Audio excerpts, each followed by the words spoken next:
everybody. My name is Nick Swanson. I am with Everett Community College in their Fire Academy. And today I want to teach you all a little bit about how to teach an old dog a new trick. The first thing that I'm going to need before we get to step one is going to be an old dog. So I'm going to need my assistant Bandit here to come on and give me a hand. Bandit is an old dog. He's about 10 years old now, but he is a smart one. So he's got a couple of tricks in his sleeve. You can shake that other paw. You can do a spin for us. You can drop down for us. And you can stay. But what he can't do is play dead. Bennett, play dead. Not quite. So we're going to be working on teaching him how to do that. The first thing that we want to talk about is the excitement phase. It's going to be two parts. The first thing is to determine what your dog needs to be excited, whether or not they're toy driven or if they're food driven.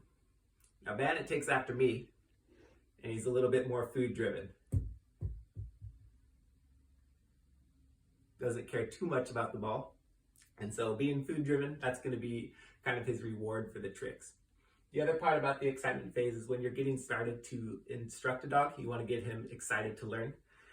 When you think about teachers when you were younger that you were excited to learn from, they were excited about the subject matter. So you got to be right there with your dog, excited to teach him what's going on.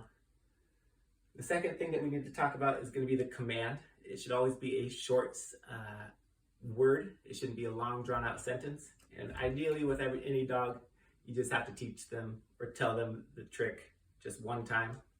And then if they don't listen, you're going to help them finish that command and then give them the treat then. So with Bandit, he's food driven. When you are doing the command, you want to reward him right when that command, once he follows that command right away, to kind of reaffirm that he did what he was supposed to do correctly. So with Bandit here, we are wanting him to learn how to play dead. So what we're going to do is we're going to back him up. We're going to have him drop. And the first thing that we want to do when you're commanding the dog is to kind of lead them in the right direction when they're first learning a trick. So with this specific trick, we're going to try and get him to lay down on his side. So from this position, we tell him to play dead, and we're going to lead him with the food and try and roll him over, and hopefully he'll learn. And it might take a little bit of coercing, but that's going to be teaching him that command. After he does that command, and if he does it well, the positive affirmation. You want to be right there with your dog, giving him all the loving that he deserves, feeding him that treat, and kind of having that positive reinforcement come in right away, right when he does it well.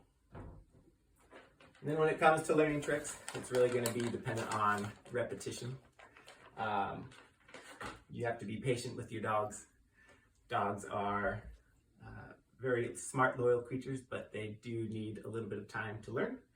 And so being patient with them, but working on these tricks day in and day out for 20-30 minutes is going to be the most ideal.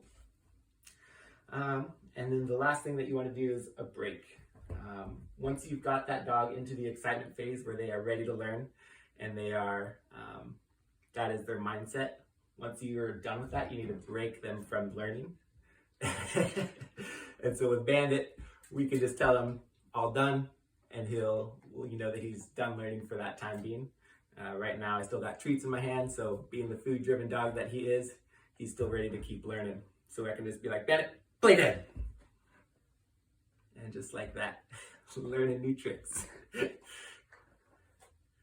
Thanks for stopping by today. I hope you learned a little bit about teaching dogs new tricks. And if you have any questions, let me know.